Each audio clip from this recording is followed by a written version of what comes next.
Professor George Browning Handley is a professor of humanities at BYU who's often written on issues related to environmentalism. Handley was raised in Connecticut. He has a bachelor's degree from Stanford University and a master's and PhD from the University of California at Berkeley. He taught at the Dominican College and Northern Arizona University in Flagstaff before joining the BYU faculty in 1998. Among works by Handley are Home Waters, A Year of Recompenses on the Provo River, and that must mean you're a fly fisherman. I figured as much. New World Poetics, Nature and Adamic Imagination of Whitman, Neruda, and Walcott, and Post-Slavery Literatures in the Americas, Family Portraits in Black and White. His most recent publication is titled Stewardship and the Creation. And last year he received the only standing ovation at the Wallace Stegner Symposium at the University of Utah School of Law. Handley's a Latter-day Saint and has been a bishop in the LDS Church, and he and his wife Amy are the parents of 4 children. We'd like to welcome his wife Amy, who is here today. If you would please give a warm Snow College welcome to Dr. George Handley.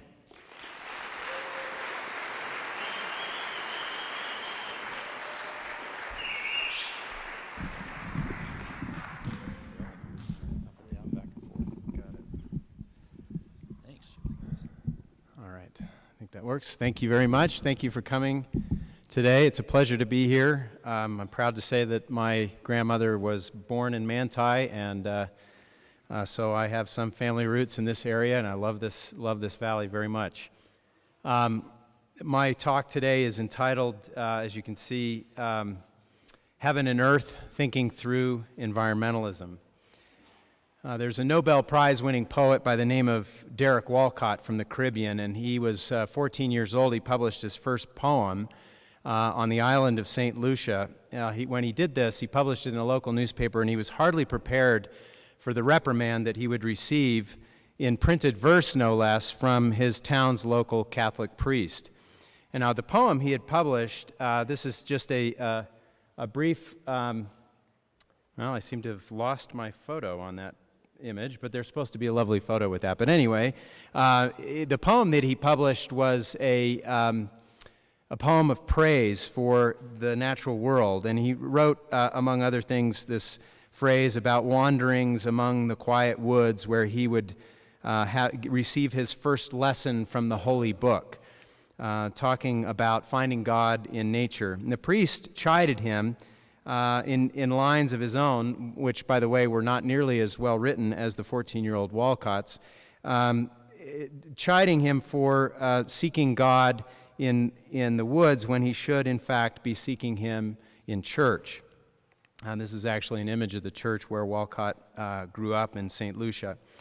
And he wrote, "God wills that man should hear from man the truths of faith that led above."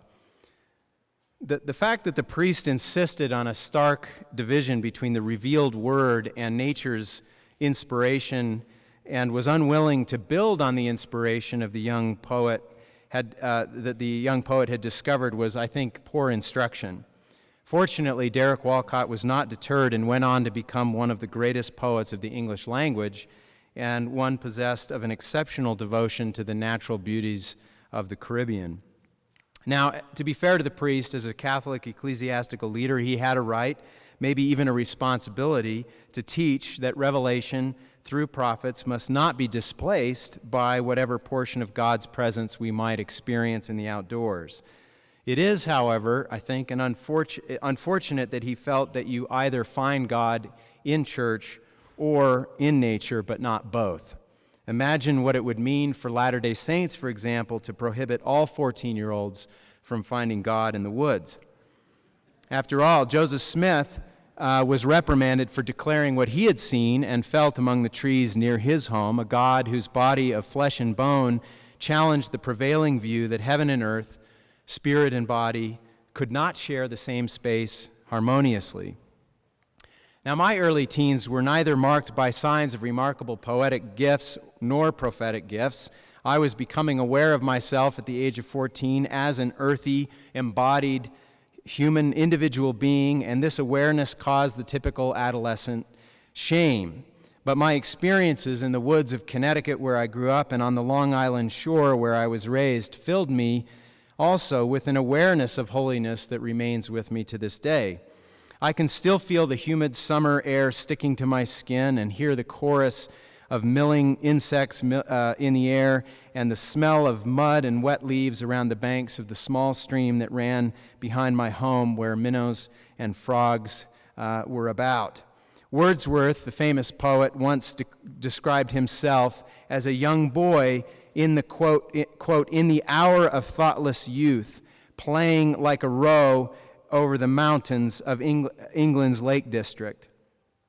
And I think he accurately captures the anonymity of young adolescence when he describes himself, when he writes that the sounding cataract haunted me like a passion, the tall rock, the mountain, the deep and gloomy wood, their colors and forms were then to me an appetite, a feeling and a love that had no need of a remoter charm. This is, in fact, a photograph of the Lake District where Wordsworth did all of his bounding around like a deer. To my young mind, exploring nature, diving into the saline waters of the Long Island Sound, or wandering through the woods in search of materials for makeshift forts, or catching frogs and salamanders and staring at their strange little eyes, all offered a balm for what the great writer C.S. Lewis once called the wound of individuality. I think it did so because nature provided a way of communing with something greater than myself, but something that was also embodied like I was and thus not alien to me.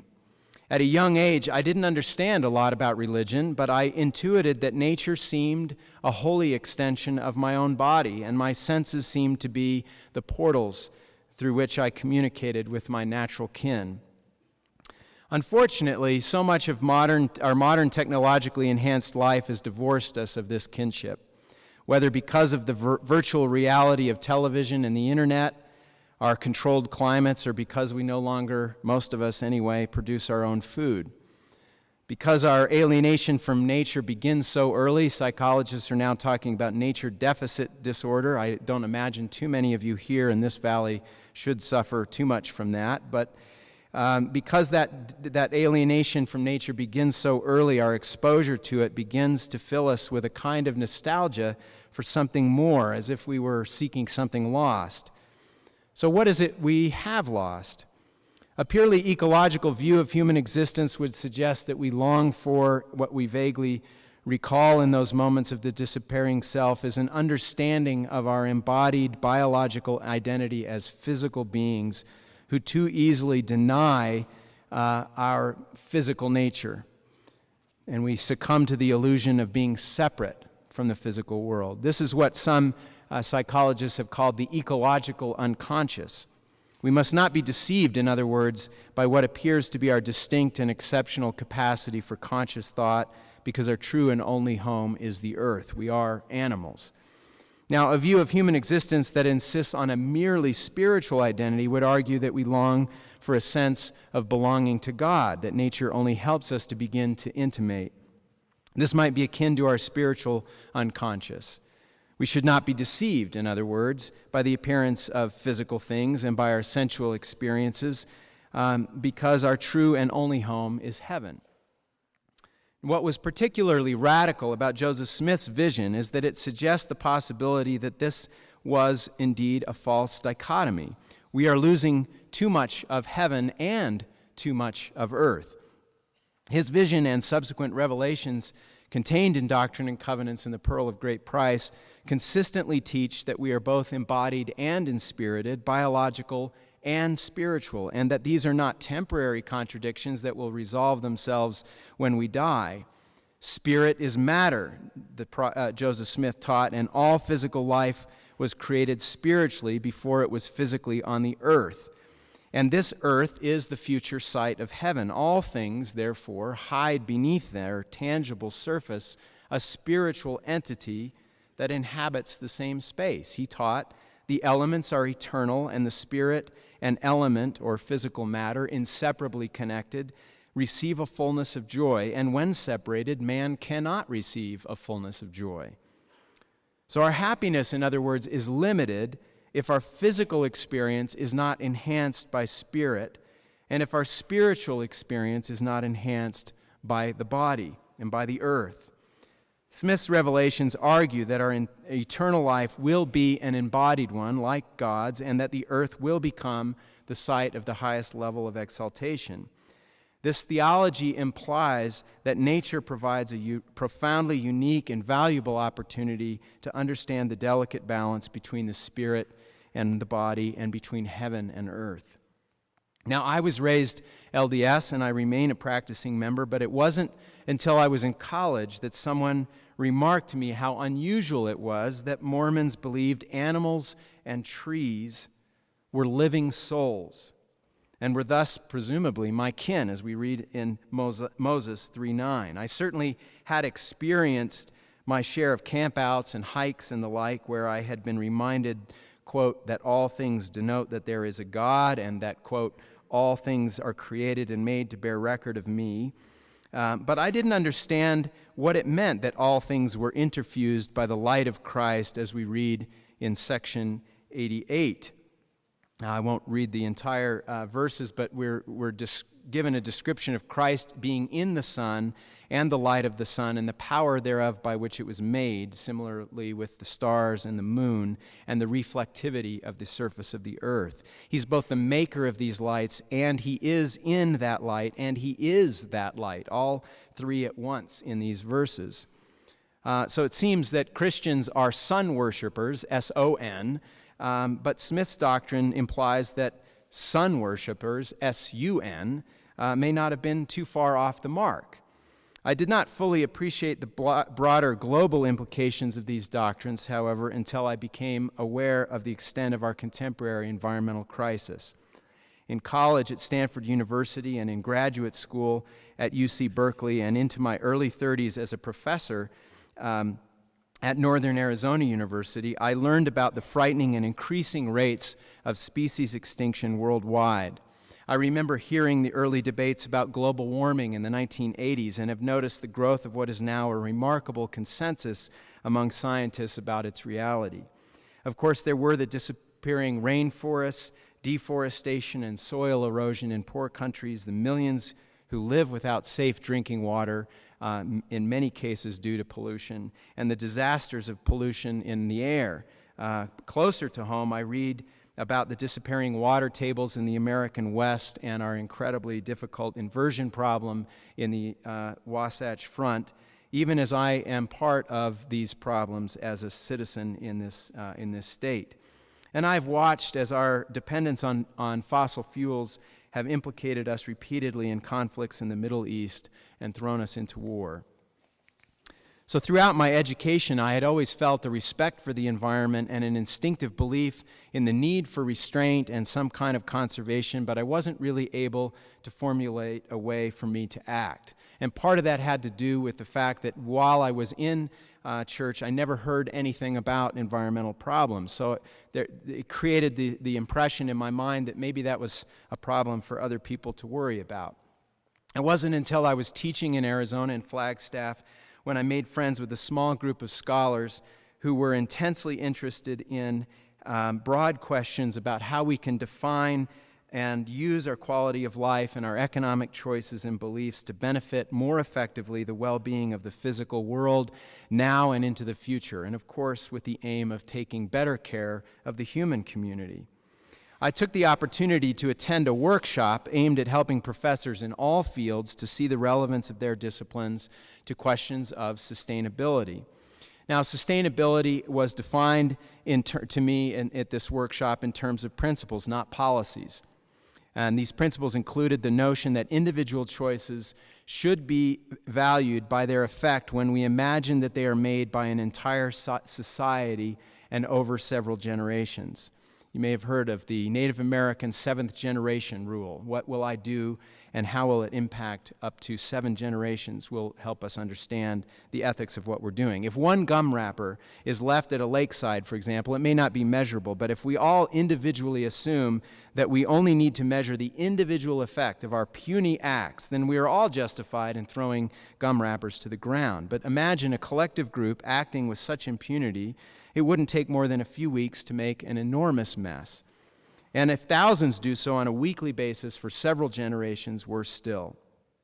So as I heard these discussions about sustainability, I couldn't help thinking that I had heard them before in LDS teachings about the law of consecration and the spirit of Elijah that teaches us to consider the effects of our actions on future generations and to measure them against the examples set by our ancestors. And, of course, Christ's teachings repeatedly about moderation. So one day I was walking with a colleague, a Jewish woman who studied Judaism's environmental values, and she said, "What are Mormonism's environmental values?" I'd never been asked that question before, and so I started to think out loud with her. I said, well, the world is created spiritually before it's created physically in the Mormon view. The destiny of the earth is the celestial kingdom. The word of wisdom emphasizes eating meat sparingly and eating fruits and vegetables in season. And we have many mandates about stewardship and caring for the poor. So she was rather stunned by this, and she asked me, "Do Mormons know this?" And I said, "Well, yeah, I mean, we know it," but she said, "Do they understand the implications?" And I said, "Well, maybe not as well as we should." And she insisted that I research this and write about it. So this became a wonderful journey of discovery for me. It seemed as if everything I had learned and come to believe in shone in a new light of understanding. As I read deeply in the formidable literature about religion and the environment, a field known as ecotheology, and about environmental problems generally, and as I continued my personal study of the Scriptures, I was challenged and inspired at every turn. I learned, for example, that some scholars had argued that the Judeo-Christian tradition bore responsibility for the environmental crisis and should therefore be discarded. Specifically, these scholars saw the biblical injunction to assume dominion over the earth as a license to act without regard for the well-being of the physical world. And these scholars likewise pointed to Christianity's outright rejection of the idea that all living things had spirits as enabling this view of our use of nature.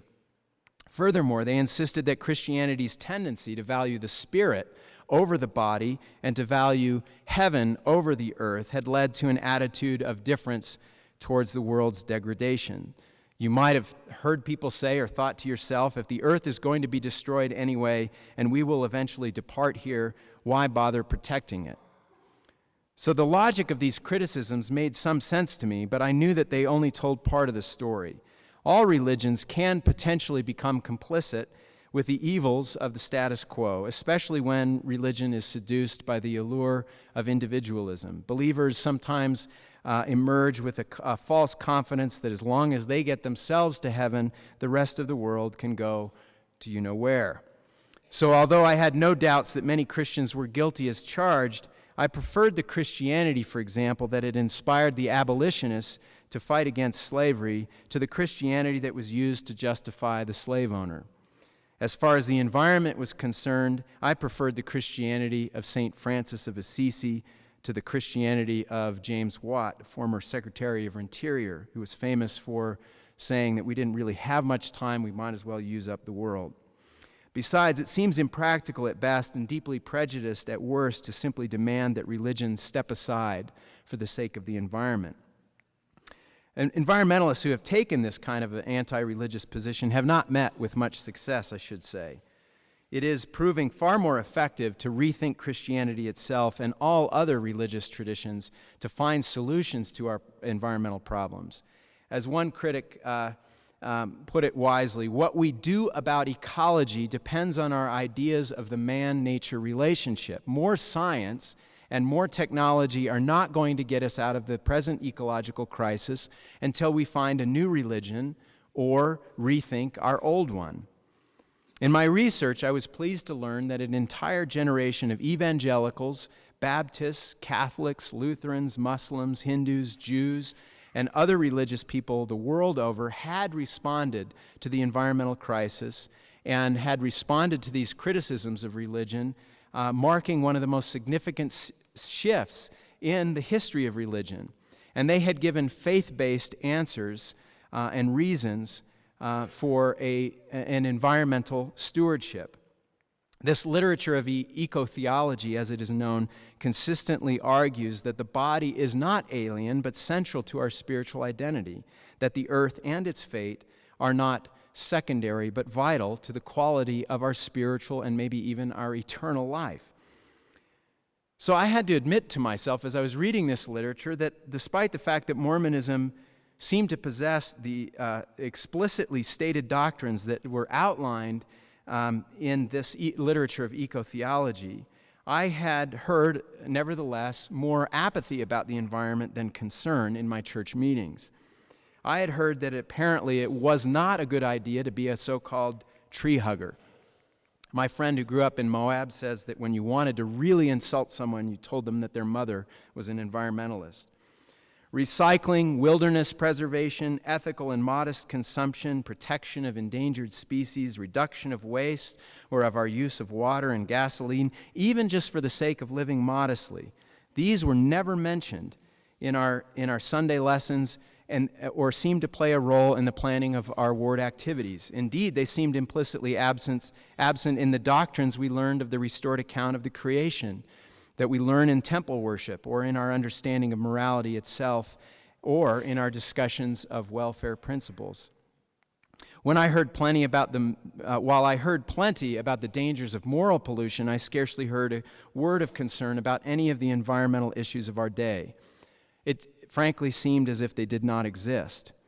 We spoke often of the importance of watching our thoughts, of circumspection in all of our action toward our fellow human beings, but nothing at all about our treatment of animals, our use of natural resources, or about the need to concern ourselves with where our goods and services came from. Of course, it wasn't always that way. Even Joseph F. Smith at the beginning of the 20th century had a humane day for primary children for 20 years to teach children to treat animals humanely.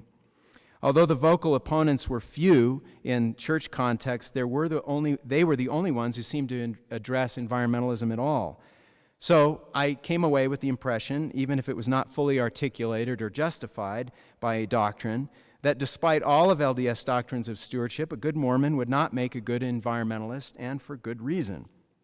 But I had to ask, if the body's eventual resurrection does not justify our neglect of the body now, right? We don't justify in the Mormon tradition the idea that we can pollute the body because we're going to get a clean and renewed one later. Why, if that's our logic with the body, would anyone conclude that an impending millennium justifies inaction in the face of the earth's mistreatment? Such apathy and commitment to inaction seem to me immoral. I went through the scriptures in search of any doctrines that would help to explain to me why I should not accept stewardship over the well-being of the environment, and I could find none. I did find scriptures, however, that seemed to echo with the readings I had done among other religious traditions. For example, in Doctrine and Covenants, I found this strongly worded warning against excess. Yea, all things which come of the earth in the season thereof are made for the benefit and the use of man, both to please the eye and to gladden the heart. Yea, for food and for raiment, for taste and for smell, to strengthen the body and to enliven the soul. And it pleaseth God that he hath given all these things unto man, for unto this end were they made to be used, with judgment, not to excess, neither by extortion.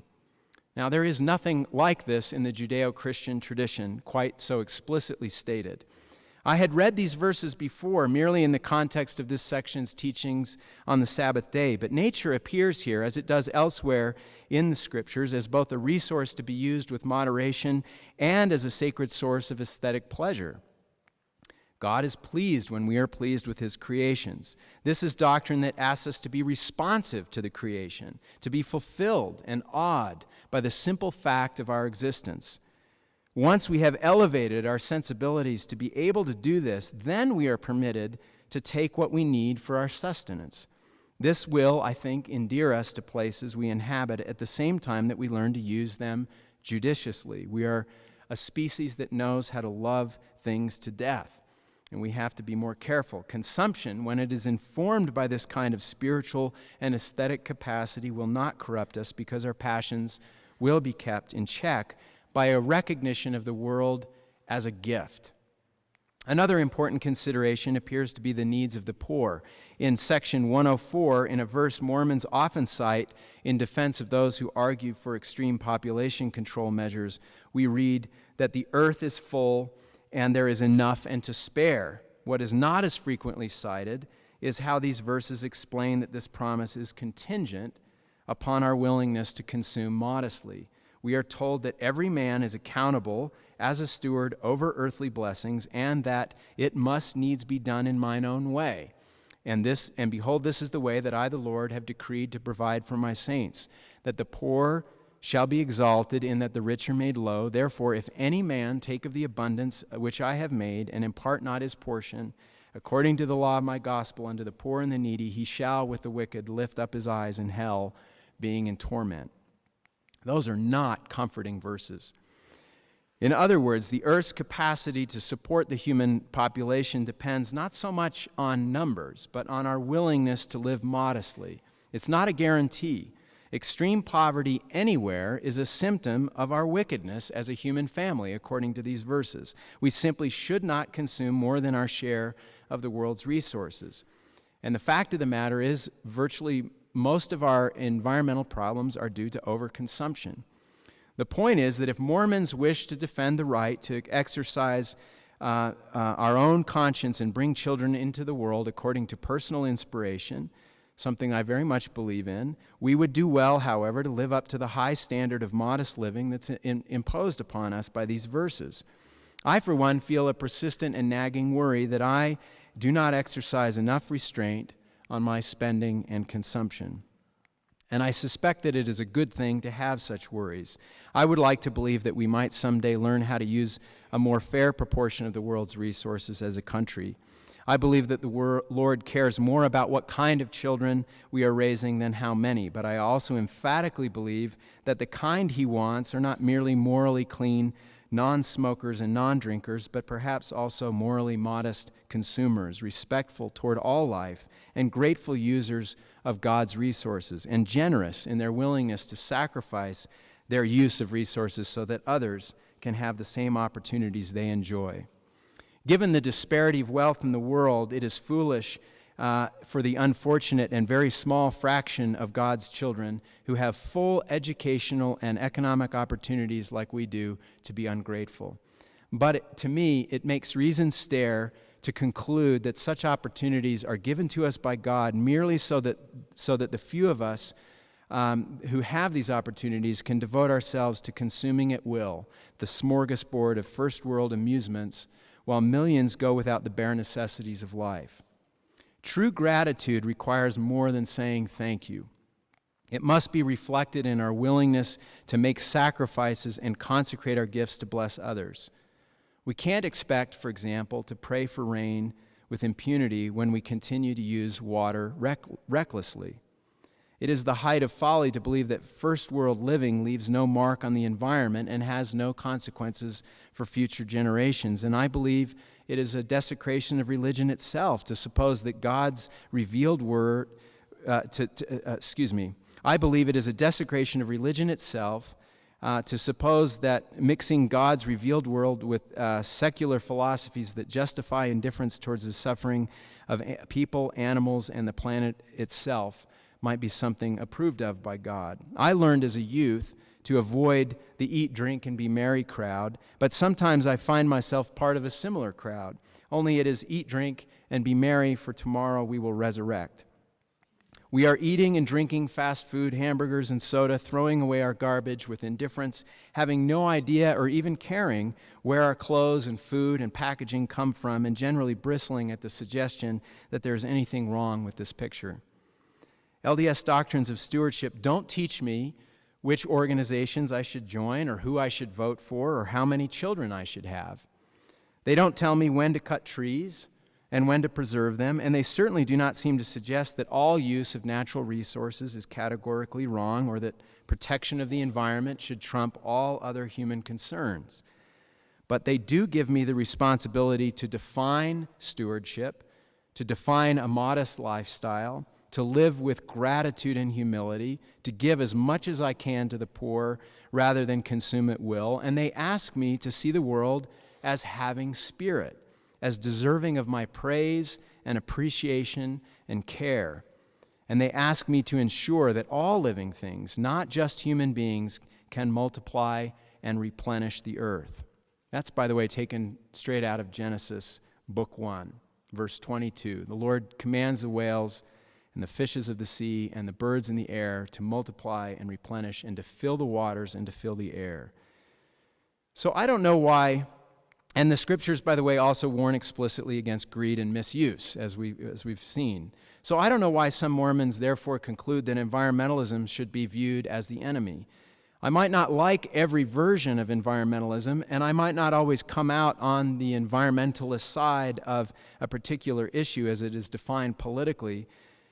But why should I disparage what environmentalists are trying to do? And why should I pretend that my religion gives me license to use nature however and whenever I please? Is it really more valuable to spend my time worrying about the faults of environmentalism than trying to live up to the high demands of stewardship as my beliefs define? I know many Mormons who care very much about the environment, despite the stereotype in this state sometimes that Mormons are anti-environmental. My experience of 15 years of living here is that that's simply not true. But for some people who care very much about the environment in the church, feel a temptation to blame the church or its leadership for giving inadequate attention to good stewardship, and to see their fellow Mormons as a fallen and wayward people who just don't get it. Now, I say to this, don't be a Johnny One-Note, playing the same monotonous theme over and over in your minds, and only hearing messages that resonate with that theme.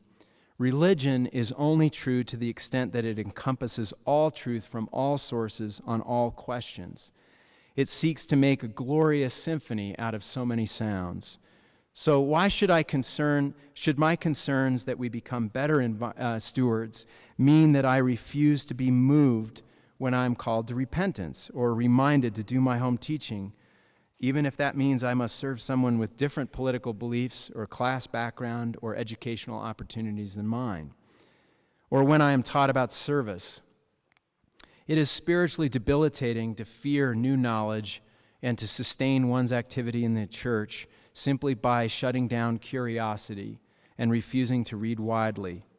But leaving the church because one has only just begun an education on an issue that has created temporary dissonance hardly qualifies as an alternative in my view.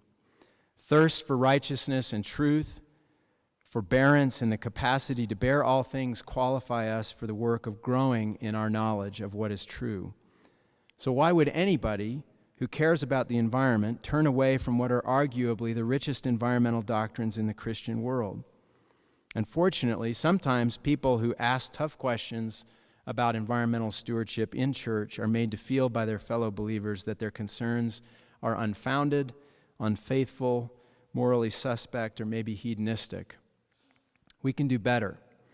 The truth is, if we have ears to hear, the sermon of stewardship has already been preached many times in the LDS tradition. President Gordon B. Hinckley, for example, said, "The earth is his creation," referring to Christ.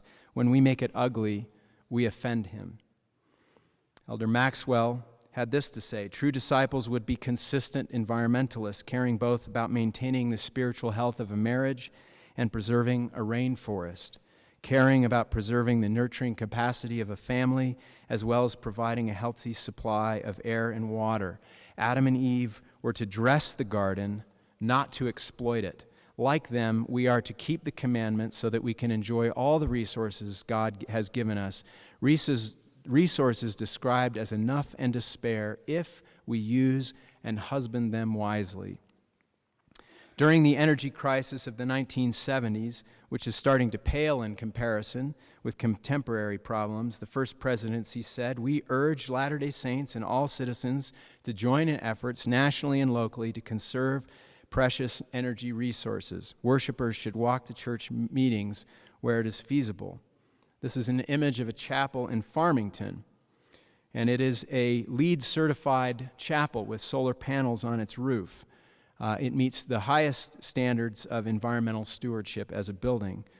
You may not know that the church office building has been heated by geothermal energy ever since it was built. The church also won a Sierra Club Award a few years back for its City Creek restoration project. So we do have examples in the LDS tradition of good principles and practices of stewardship. They're not rare, they're not hard to find, but I think maybe hard to hear. Nor should we miss the many unspoken environmental strengths of Mormon life.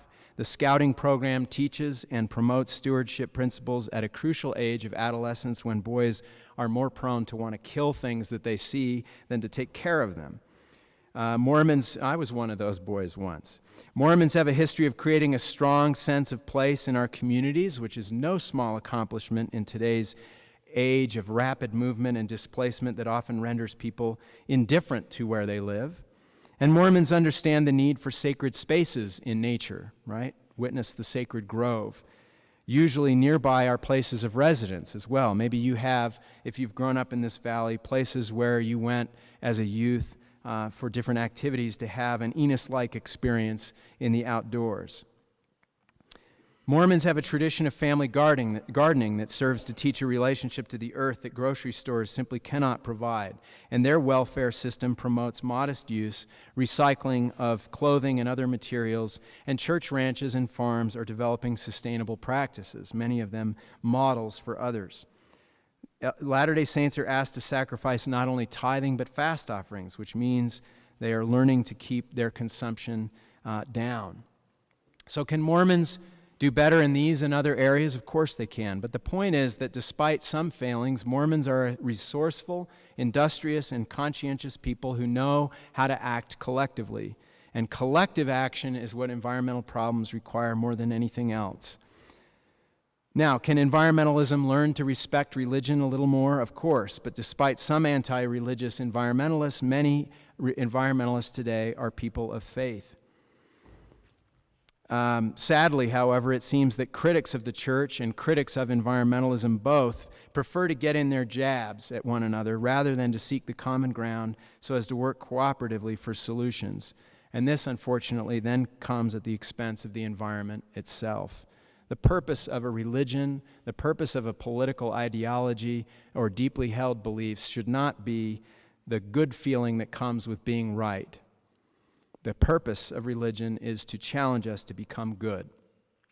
So a few years ago now, I had the privilege of working with colleagues to hold a symposium at Brigham Young University to explore LDS perspectives on environmental stewardship. Over 300 people attended, and this was open to the public. It received Board of Trustees approval, and members of the church participated from all walks of life: law, ranching, academia, public policy, wildlife management, and other fields. And as the symposium was concluding, a man approached me and thanked me on behalf of his son, who had also attended the symposium. His son was a teenager, still searching for his testimony and for his religious convictions, but already intensely interested in environmental stewardship. His son was beginning to feel that his fellow church members did not appreciate his interest, and this was slowly driving him out of the church. The father felt that the symposium had provided an important encouragement to the boy for having a strong conscience, as well as an invitation to bring his convictions to the gospel table. I thought of similar students I had met at BYU, at University of Utah, Utah State. This is the first time I've been on this campus, but elsewhere in the state, and other youth I had known, including the boy I once was.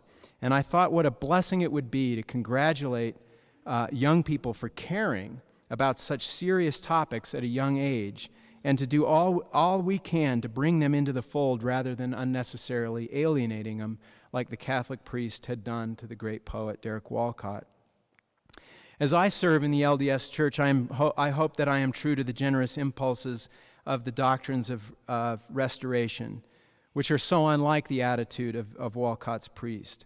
I prefer to the priest's overly zealous orthodoxy the generosity of vision expressed by one president of the church, Gordon B. Hinckley. We say in a spirit of love, bring with you all that you have of good and truth, which you have received from whatever source, and come and let us see if we may add to it. This invitation I extend to men and women everywhere. Now, that's not just an invitation to people who are not members of the LDS Church, but to people within the church itself. It might sound, however, like weakness to acknowledge the goodness and truthfulness found in beliefs and worldviews different than your own. But I think it shows great strength and great faith. Our relationship to truth is not pre-established or guaranteed, no matter which church or belief we subscribe to. We must be about the business of continually searching by continually experimenting with the Word so as to find out what fruit it bears. I like to remember what the prophet Mormon says in the Book of Mormon about charity. Love means a desire, quote, to lay hold of every good thing. No one has all good things. To know all things, we have to start by acknowledging, and I seem to have lost my last page here. I mixed up my paper here. Oh, there it is. We have to start... now I've lost where I was. Okay, to know all things, we have to start by acknowledging what we do not know, right?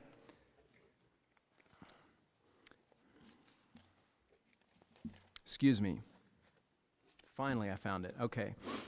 We have to... No, one more. Okay. We do not know. Finding all that is virtuous, lovely, or of good report or praiseworthy takes time and patience. Patience to bear all things, even or especially when all things don't make sense. Now, I personally believe that if I want more understanding, I must begin by living with more exactness according to every word that proceedeth forth out of the mouth of God. That's my personal conviction. I have to be true, in other words, to what I already know, even as I set out to find all that I do not yet understand.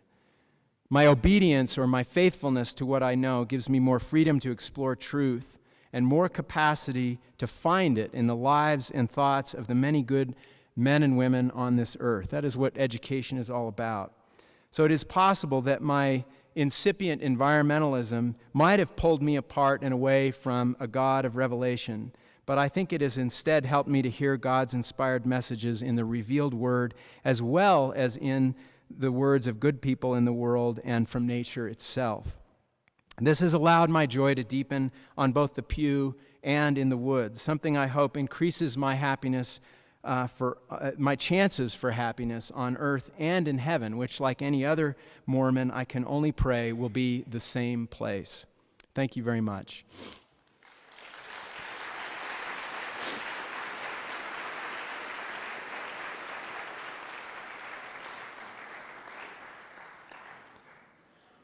I was told that you might have questions. I know you have to leave in a few minutes, but there are a few minutes if you want to ask any questions.